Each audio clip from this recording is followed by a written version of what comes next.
Satnam, hello beautiful souls and welcome to the Spiritual Lives Show. I'm your host, Izza. I'm a mentor and an intuitive healer using Reiki, channeling, mediumship, as well as a Kundalini yoga teacher and a lover of all things spiritual. I'm so excited to invite you all to join me on this podcast to find out how to integrate more spirituality into your daily life, to explore yourself, to embrace your uniqueness, to heal, to define what you like to manifest in your life, and to find ways to create a new world together.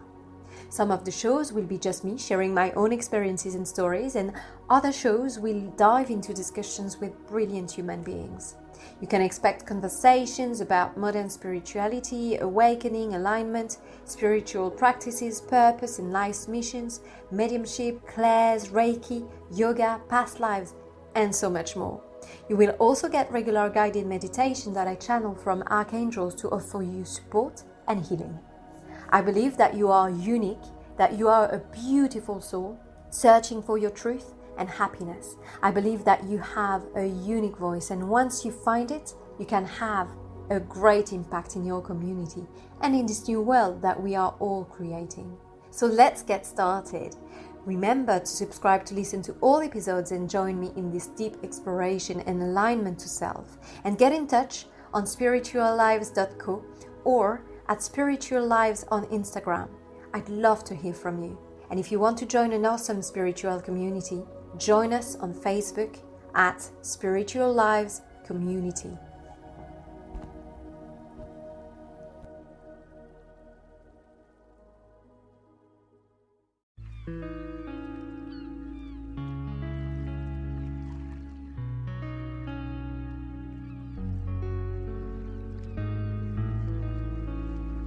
Satnam and welcome to episode 1, the very first episode of the Spiritual Lives Show.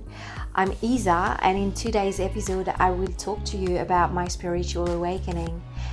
This is very important for me. This is a very intimate subject, a very personal subject. And the reason why I want to share it with you on this very first episode is that I think it's a great way to start a podcast about spirituality. This is, for me, the day when it all started, when my new life started, an awakened life and a spiritual life. And so, of course, at the time I didn't know all of what has happened since then. It was 6 years ago. But I had a big clue on how incredible this was and on how it would change my life forever.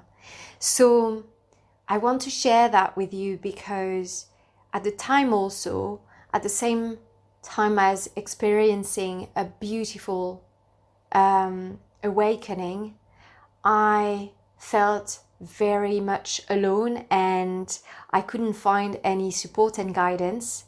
So the main message here is that you're not alone.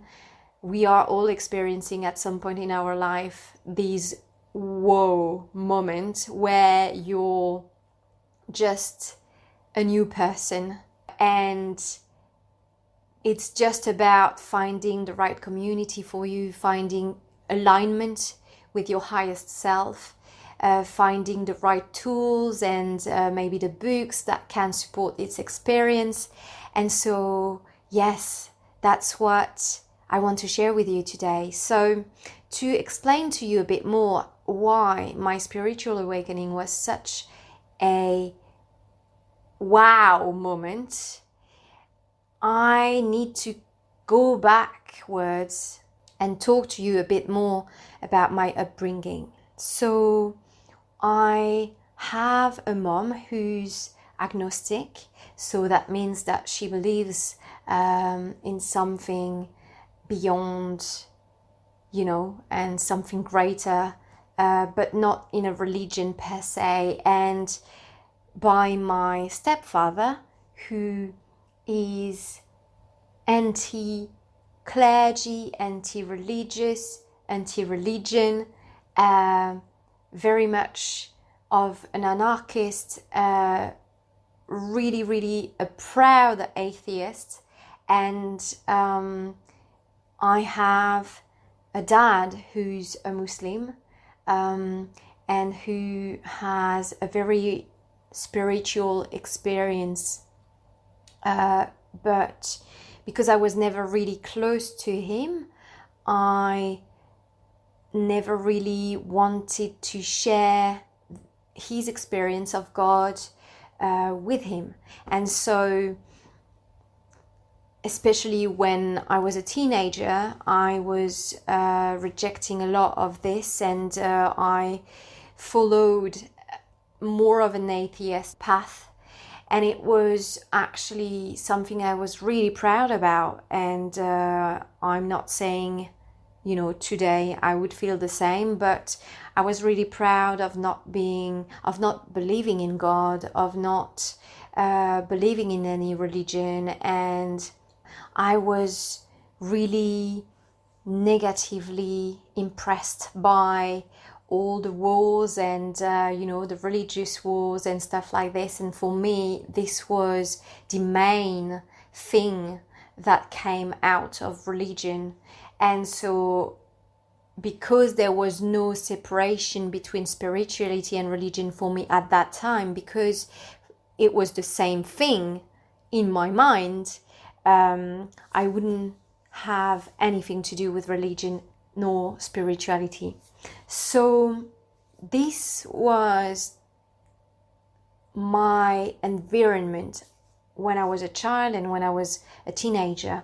And what's really weird about that is that as an atheist, I was not believing in life after death or in souls, and I would not believe in God and this kind of thing. But at the same time, this belief was cohabiting with an experience that I had since my very, very, very early childhood of seeing and sensing, feeling ghosts and spirits. And so I don't know how, don't ask me how this could coexist together, but the two were part of my belief system. The atheism and the spirits.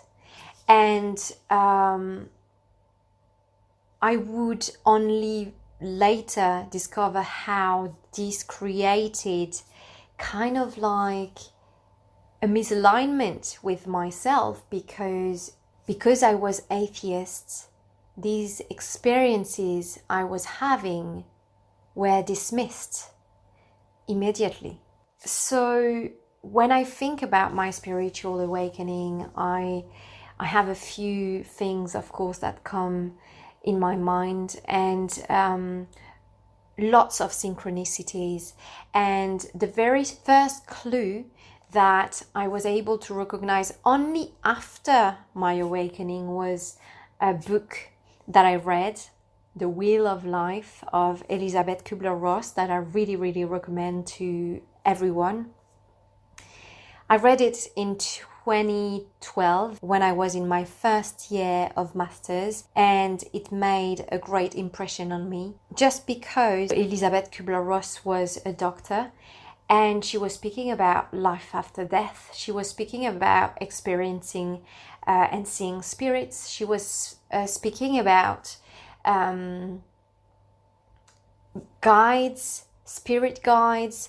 And so for the first time in my life, I thought, okay, so it's not going against science, because for me science was the greatest truth of all as an atheist.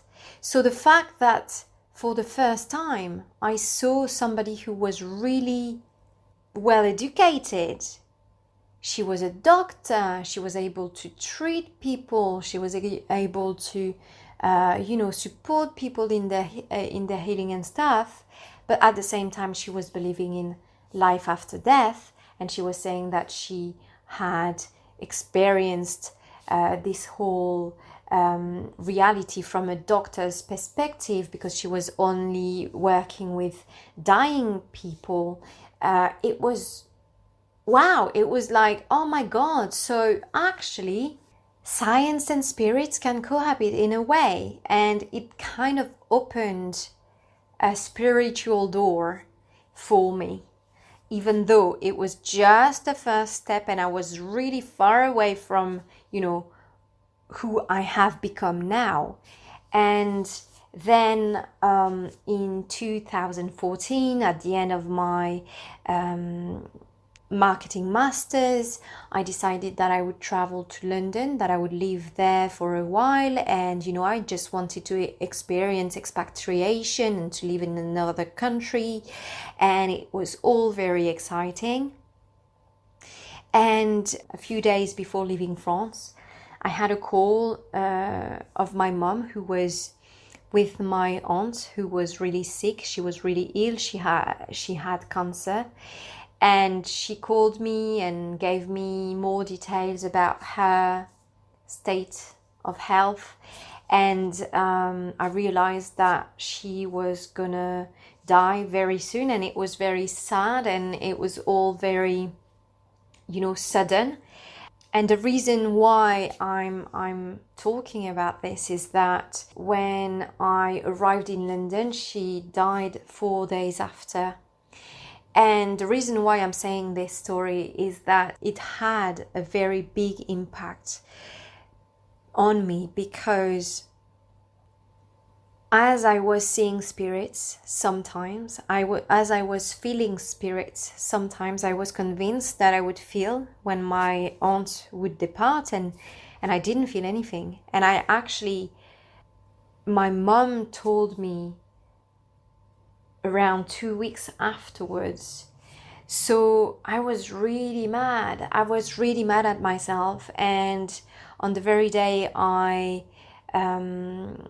knew she had died, on the 24th of March, I decided to pray, and I decided to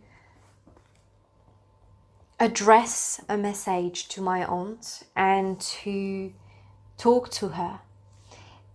I don't know why I decided this. It was just like an impulsive reaction to her death and to my anger. But I felt a very strong answer. And so I kind of had a confirmation through this. So that was a very, very big step now in getting towards that moment of spiritual awakening. And so afterwards, lots of synchronicities happened. I started to look at my diet. I stopped eating meat. I lowered dairy quantity in my diet, and I stopped eating fish. And at the same time, I started to do yoga, practice yoga. I was an Ashtanga girl at the time. I loved it. And I just put a relation between yoga and diet, because my practice was improving more and more at the same time as my diet was getting cleaner and cleaner. And when I say cleaner and cleaner, it's not only about meat and fish and dairy. It's also about stopping completely soda, processed foods, and all that crap, And so I was so happy about my yoga practice, because it had been years that I was into, that I wanted to have a meditation practice, but I couldn't sit still. It was so hard for me to sit still. And it was the only way I could imagine to meditate. And Ashtanga yoga at the time became like an active meditation that was so much easier for me in terms of access, because I'm a fiery person. I have a very strong energy and so on. And so for me, it was the perfect fit at the time.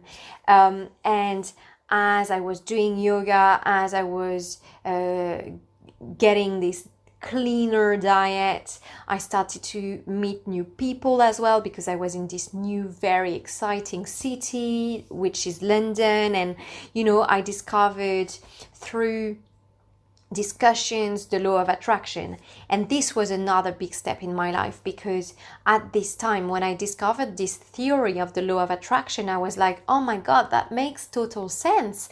And I could feel how actually I could have an impact on things in my life, and that I was the driver of my own car and not just manipulated in this or that way, and so on. And it was great. And so the very day I watched the documentary, I decided, okay, I'm just gonna do it. I started to pray, and at the time it was not a prayer to a certain god or to the cosmic energy, but it was more like putting some sort of positive mantra in my system, just like imprinting this in my system.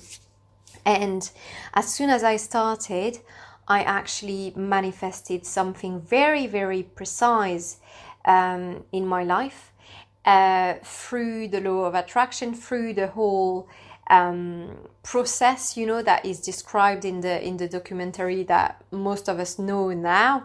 And I was just amazed. I was like, oh my god, like, what's gonna happen in my life if I'm able to do this? I will be able to manifest the very life I want. And that was amazing.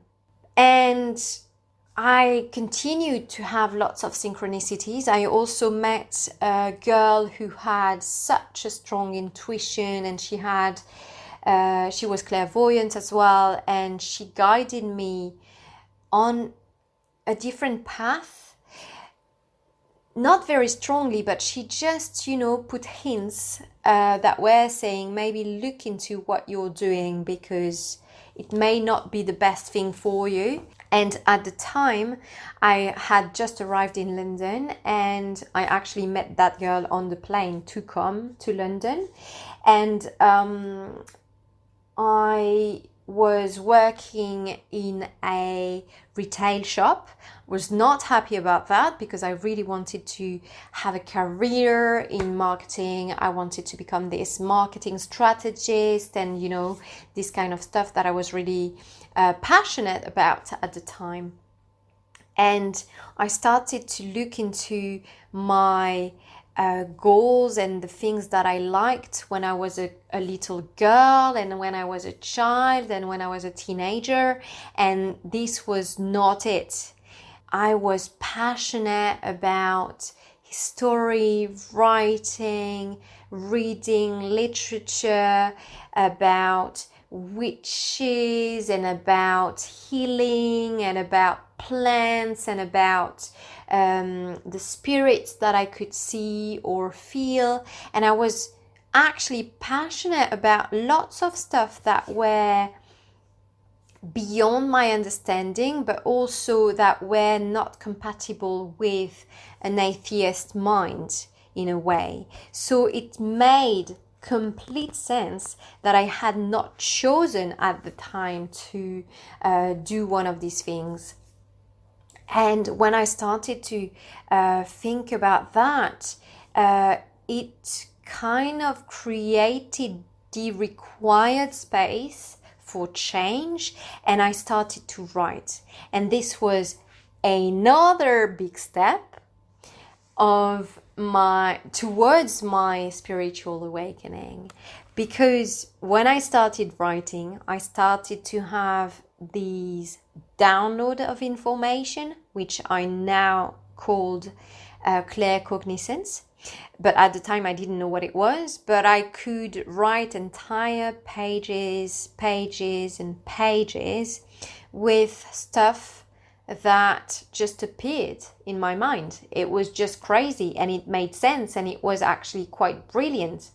I had never written so cleverly and so brilliantly.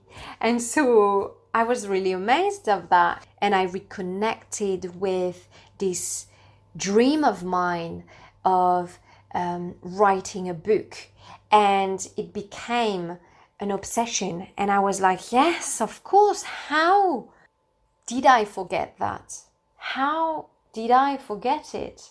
I couldn't believe it. So I started to write, and it became clear that it was something I wanted to do. I started to write a blog at the time, starting with my discoveries of places and what I found funny and so different from France. And, I was also very critical about stuff that I could see and experience, and it became really something that I liked. And I decided that it would be a good idea, maybe, to start and write for a living. So then at the same time as this, I was experiencing more and more contacts with spirits. I could feel that they wanted to connect with me, engage with me, talk to me, but I just couldn't deal with it, either because I was afraid or because sometimes I just didn't know how. I was like, okay, I know you want to talk to me, but I don't know how, so I'm sorry, I can't help you. And I felt less and less clear about what to do in these kind of situations, and I didn't really know where to go. And that's where I experienced this big frustration of kind of like opening a door on something that's new and that's very exciting, and you really want to do it, but at the same time not being able to put your feet in the room and to actually walk in the room. And later on, after all of this happened for a few months, and you just grow into it and you just understand a bit more and a bit more, I decided that it was time for me to make a change in my life, to make a big change actually, because at the time I was working in the retail shop, and I was earning very, very little money, and so I didn't have a lot of funds to just decide and change and give myself the chance to start something new and so on, because I didn't have any savings. So it was kind of like a jump in something in the unknown. And so one day I was just walking to work. It was a beautiful day, but it was a very cold day, and I was just loving it. I was reciting my mantra that I had chosen at the time, and I remember it very, very clearly. I can even see the street I was in, and so I was walking and I was having this inner dialogue about my calling and the fact that I thought writing was my mission. And I was having this inner dialogue with myself, probably my higher self, probably my soul, probably my guiding team. And I was saying, okay, I'm going to do it. I'm going to write, and 100%, I'm going to go and start my new life, and I will quit my job and I will start my writing, and I will make it happen in the next few weeks. And as soon as I decided this, as soon as I ended this sentence, I had what I call my spiritual awakening. I felt completely aligned. I felt that my cells were all turning to the sun and receiving the light, the energy, the warmth of the sun, and I was receiving this big, you're doing it, that's the right path for you. I was receiving this big confirmation, and I was experiencing it. It was not a voice, it was not a vision, it was something I experienced. And that's why I didn't need any validation afterwards or any proof. It's just because I could feel in my cells, in my being, that this was the right answer, and that this was the right path to choose, and that this was the right alignment. And I felt at that time completely aligned with my soul, but also with the universe.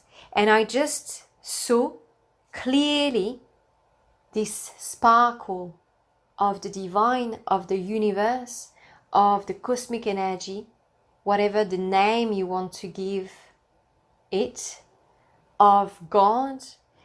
I felt it was in myself, and I felt and saw that it was in each and every one of us, and I could see the connection between all of us, and I could see the connection, and I could see that we were forming just one.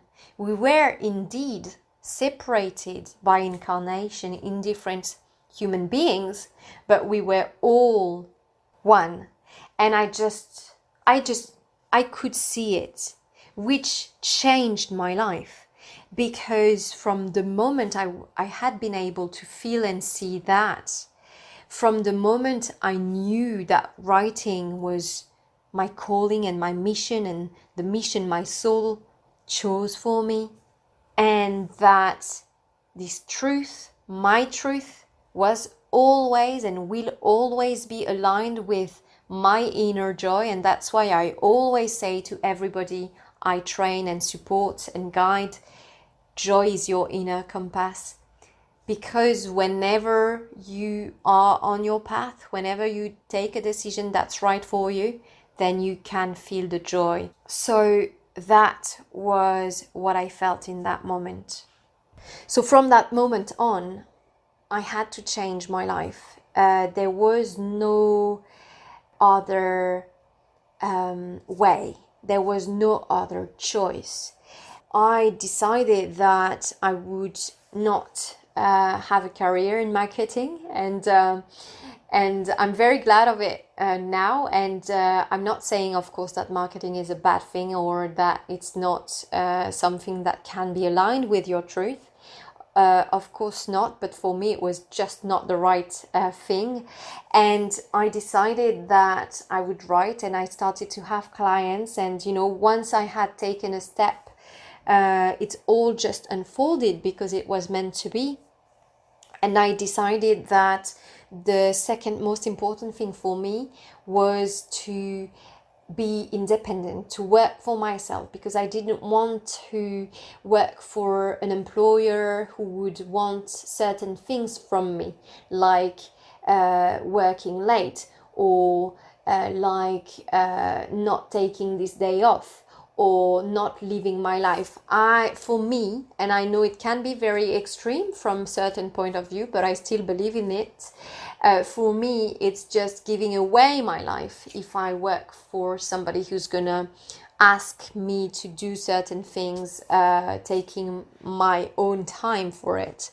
So I just wanted to be independent, and I wanted to travel, and I wanted to be location free, so being able to be anywhere really, and that's why I chose to become a web writer, because it would allow me to travel, it would allow me to be living in co-living, working in co-working, meeting people, meeting digital nomads. And at the time I was just passionate about that. And when I started my travel, I just started in France. I came back home, and I stayed for much more time than I had planned. But the reason why I'm mentioning it is that that's where I had another synchronicity, and I discovered Kundalini yoga, and that was the yoga I was meant to be trained in and become a teacher of, and that I'm really happy to share now with my students, because it's such an incredible tool to support a transition a time of transition, and it's such an incredible tool of transformation and of spiritual awakening as well. And I will come back to it later on. But what I want to say about the spiritual awakening that we all experience is that it's our unique experience. We all have different upbringings, we all have different beliefs, and we all have an awakening that's different, and that's beautiful. And so I know that sometimes when I tell this story, people are willing to have their own awakening, spiritual awakening, and they're asking me how to do it. But there is no real way to do it but to be true to yourself, because the more truth you bring to your life, the more you aligned with what's really important within your heart, the more you will experience these synchronicities and feel the guidance and just feel this intense joy that is confirming the decision you're taking for yourself in your life. So I hope you really enjoy this podcast, and I will be happy if you get in touch on spirituallives.co or at Spiritual Lives on Instagram, where I will answer your questions and where I will be happy to have a conversation with you on spirituality and on the spiritual awakening that I just told you about. I will also be super happy if you are willing to share your own experience of the spiritual awakening you had, and I will invite you to join me for the next episodes in a week. Love and magic to all of you. Until next time. Bye. And if this episode spoke to you, make sure to subscribe to listen to all podcasts, and also to share it with somebody you love, to share the goodness.